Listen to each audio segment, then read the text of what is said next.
पहले खाली बुला देते रही ना, ये खाली में आ जाते रही। अब का वो तो मरद वाला हो गई। फोन में लगा दी तो बार बार काटत रही। उनका तनिको समझे नहीं गया बात की लागो तो ना अभी हमारा के भुला जे आका आगे का इतना हबड़ाई रहला ओ जे कुल हबड़ा ना तो क्या करी तोहरे चक्कर में 2 दिन से खाना नहीं करे खात तो मैं को तो हम का कर बताओ हमारे शादी ब्याह हो गलो जानते न बाबा कब जाते नहीं ससुर तू बार-बार फोन करतो सब कोई घर वाले कैसे फोन उठा ली। देखो ससुर जाते तो ठीक है ना मारा नहीं कर बाकी देखो अपन तो क्या हमसे तो प्यार करते हो तो ससुरा कहाँ जाता है। देखो प्यार करते तो तसे कहनी ना कि हमके शादी करो तो तू कहत रह कल शादी जब जब जब मन कर तब तसे भेंट करी हम तो फिर अब का हो गई। ठीक है कह भेंट करे तो कैसे आई तो एक बात कही का तू जा तो बोली हमर करे जब फाट अब ज्यादा अपन करे जाके सी के रखो। अब ऐसे रोवा मतलब रोला से का जब शादी ब्याह हो गल त हम दूसरा के धन हो गनी ना जितना दिन रही उतना दिन मजा ले लही ना रहल। ये तो बस सही कहत कि एगो औरी का आगे इच्छा ना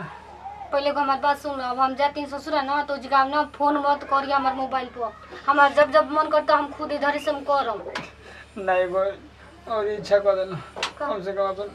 जन मर्दा से साथ दे तो को नंबर दे दो काहे के हम फोन ना लगाए तो का करबो सेफ रही तो कबो तू ही करबो तो बतियाए। अच्छा ठीक बा हम लिख देता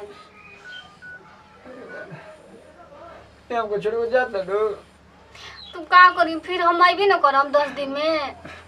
जा तो बाकी फोन करो तो उठाइए। ठीक बा तू अपने ओर से तू मत करिया फोन हम करम कबो कल जीवन में तो फोन ना करब स्वागत के सबसे पहले तोरे से बतियाइब हम देख लिया तब ओकरा से बतियाइब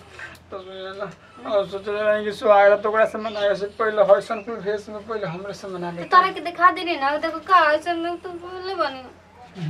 पहले बोलते आओ मना ले ना जाता नहीं देखो घर से फोन आवत टाटे देखो कोई सो कि कहां गोल भी हम तो बहरी के बहाना को के आइल हनी अरे विदाई हो के टाइम बटे इज्जत घर के चल जी हम फिर कबू आइम ना तो से भेंट करे बात हो के ना कर नंबर दे दनी ना कि हम जाता नहीं अपन तू ख्याल रखे ना फोन तू मत करियो मना लगा ले जाता नहीं ला चुमा ले ला बाद में ए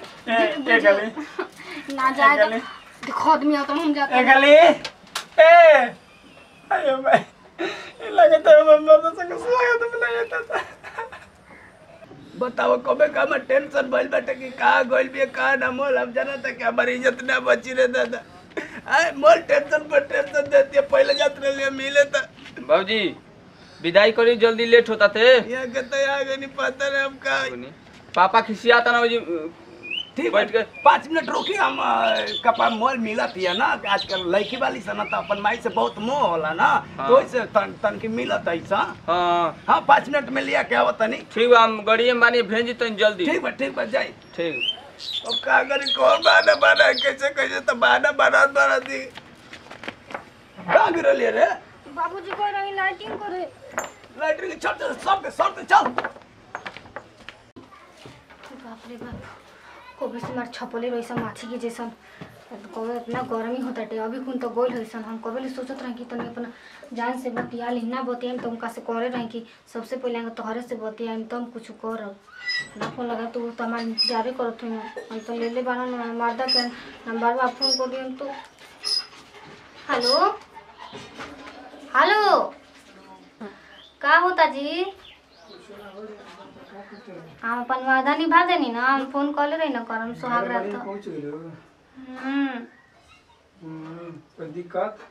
दिक्कत ये बना कि डर हम लागत ठीक नहीं के लागत तारा संगे शादी हो रही कितना खुश रहती हम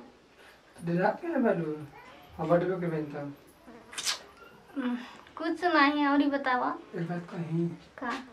तू तो हमरा के भुला गेलू ना जाके ससुराल तो भुला जीबू हमरा के काहे के बुलाई मने बुलाई थी तो तारा से हम फोन करती बताओ तो तरीका का किस्त ना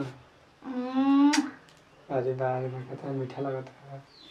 अच्छा अब बताओ खाना वाना खा ले लो हां खाना वाना खा ना जाएंगे नहीं आज किस देले ना काल दिन ना देबो ऐसे मत कहा ये बतावा सुत गेल बाबा मतलब सुतर रहा कि का करत रहा फोन ना सोचनी कि हम ही फोन कर लिए कुछ ऐसी गली में घूमत है तार गली और में निक लागत हाथ ना रोते कि गली में घूमत हो तो का करी सोचत रही कि इतना रहते कि कुल मिलत रह जाई भूसा में जा हां ये जाने को बात कही हमरो को बहुत याद आवता तारा संग मिलल का।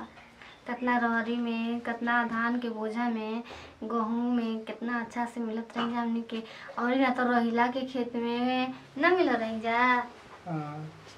बोलो किसी आई बाबा कहाँ बोली तू छोड़ के अब चल कहाँ बताया तो लोग फुसु फुसु कैसे आवाज सुनाते हैं। वो माई के फोन आई रही है, कह दिया बच्चे ठीक से फोन कर देगी ना।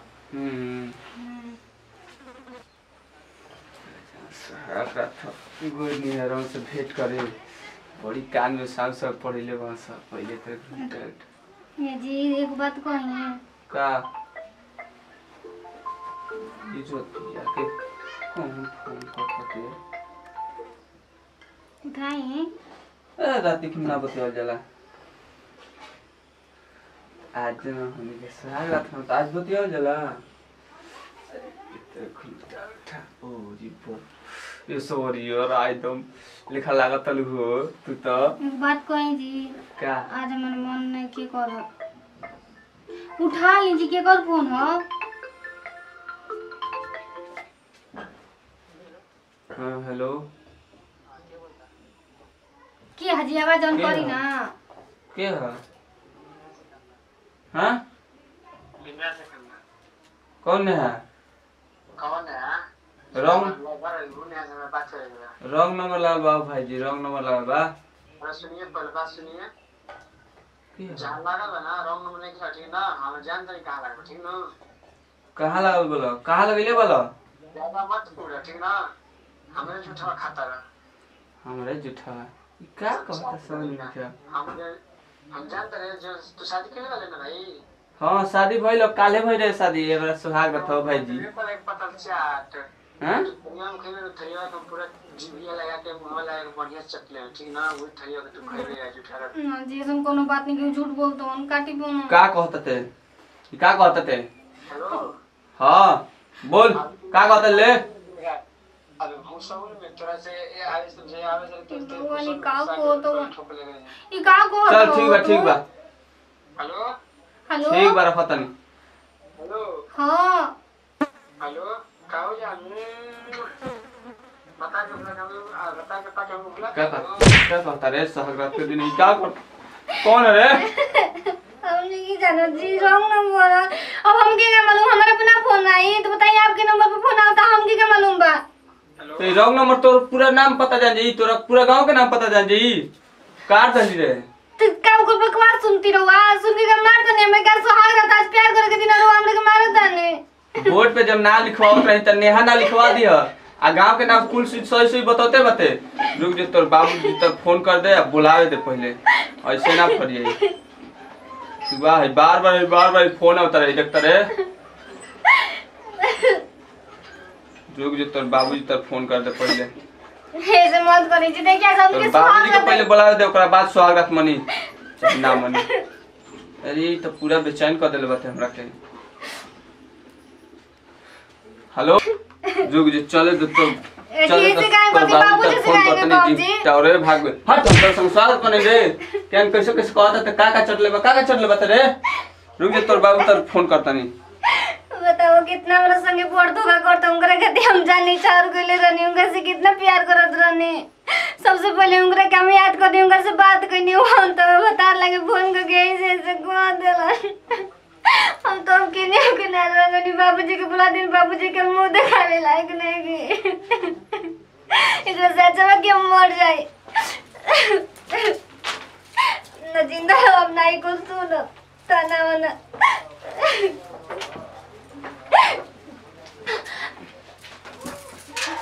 अरे ई का खतर ले दिमाग तो खराब हो गए हां चल बैठ जी बैठ तोर बाबूजी को फोन कर ले बानी आता हूं तो बाबूजी के क्या बुलाओ तनी फंसे लाके मर्जी फंसा जातली का हमरा के पता चटली के और ले फंसे भी हम के माजा मतलब के और फंसा जातली हमरा के बियाह भइल ले मेरा पसंद ना लियो मुआ दर्शन रे दब के आज तोर बाबूजी के ओकरा बाद कुल फैसला होई ठीक बा हे हिम्मत कर आ बात बड़े भैया हां का बात के फोन करके बोलावनी है बड़ा जरूरी बोली जाए आगो निका बाबूजी हाँ आगो नि ऐसा लगी करतब कइले भी ना कि गोड़ो लागे जो नि खिराइ गोड़ो जान जाई का ऐसा गलती कइले भी चुनरी सुन लेके आइल बानी चुनरी में फांसी लावत ले पंखा में बांध के फांसी हां केन कोना लभर सबर के फसले भी है लबर सब आ लिया के जाई अपन लड़की बताओ ना कैसे काका बाबूजी से कॉले हो या बाबूजी का सोचो तो या मेरे बारे में आई देख ली अपन अपन लड़की के लिया के जाए ठीक बा का रे बच्चिया ई तू का करतली रे बाबूजी हम कुछ ना कइले हनी आई को पाउल को तनी के पसरी लगावले बाड़ी पसरी लगावत रहलिया तो सही टाइम पे मांग नहीं तो मोर गती हमरा के फंसा दे लती यार वो सब ने बाबूजी जानो तो ना केन के कर तो फोन आवे हमरे के लागल हनी मारे केकर फोन आइला था को आता ना कि केवड़ा के तो लाभर कइला पर ये तू काम करते तोरा कतरा हम समझावनी रे तोरा के जावे से पहले कतरा तोरा के बार-बार समझावनी कि सब छोड़ दे तू काहे इतना ऐसे कइले बाड़ी कृष्णा नाम के लड़का के वो जानी ना कृष्णा लिखत रहो नंबरा पे और लड़किया के नाम बताओ तारा और गांव बताओ ता तेरा और नाम बताओ तल बता बच्चे मोर हमारी पगड़ी डुबा दले ना अब कहने कैसे हम मुंह दिखाई दे हम जा तेरी पास लगा के मार गए जयंती बाबूजी हमके माफ कर दे हमसे बहुत बड़ गलती हो गई कितना बेइज्जती होता रे पूरा गांव समाज का कही हमरा के तोरा के माफ कर दी हमरा गांव माफ नहीं बाबूजी लिया के जाई अपन लड़की ए पाउंडे की आपके हाथ जोड़ता नहीं हाथ जोड़ते नहीं हमारा सब हाथ जोड़ता काम नहीं बिया नादान बिया भोला भाले बिया समझ जाई आज के बाद ऐसा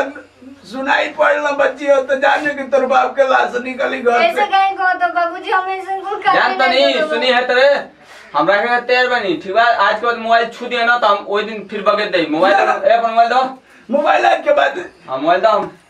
आज के बाद मोबाइल छोड़ बंद बच्चे इज्जत देता नहीं गाना मोबाइल अलमारी में रखे पर ताला लॉक बाप करके के इज्जत बचाल चाहते लगे दे कोनो भरोसा नहीं कैसे कर लेकिन के आई कुल काम छोड़ दे ठीक बाटे बाबूजी रो टेंशन मत ले रो अच्छा से चल जाए मैं कोनो काम ना करो हम अब तो कोनो शिकायत चली बाबूजी चले के हम राते से हुड़ दुआरे नाश्ता पानी कॉलेज चली